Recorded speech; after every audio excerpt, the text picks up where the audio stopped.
After a 3-hour meeting today, the Westland District Council says a plan is in place to remediate the stop banks which burst in Franz Josef last week. Nearly 200 people had to be evacuated last Wednesday when the Waiho River flooded, causing it to form a new channel, basically through a hotel. Our reporter Sally Murphy is in Franz Josef and spoke to the district's mayors after their meeting this morning, asked her where she was and what was noisily going on behind her. Well, right behind me is the river itself, and we've got a digger right behind me which is actually building the stock bank up. Today they've actually just put all these large boulders here. They weren't here this morning when I popped in. Just in front of me is the town, and the river flows around and then goes behind the hotel, which is further up the road, and of course that's where the river broke through and flooded. So the mayors and the local politicians, the regional council, everyone's been talking about how they respond to that breaking through, that bursting of the banks. What did they come up with? Well, today they had a meeting which took them 3 hours, and they said they've finally got a plan in place. They've decided that they just need to take action. They've known this risk for years now, and they've been talking about it for years, but they've never actually done anything about it.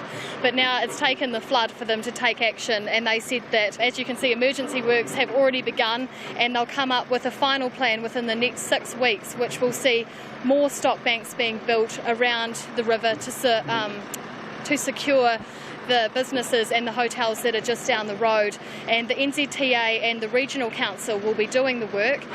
They'll foot the bill, as well as those businesses who will benefit from the work, such as the hotel. Sally, it's a painfully obvious question and I apologise for it, but if they've known for years there was a risk of this happening, why has nothing been done about it before now? Well, the Regional Council came up with a flood plan at the beginning of last year, and when it was given to the businesses who would be supported by it, they'd be saved by floods if the work went ahead.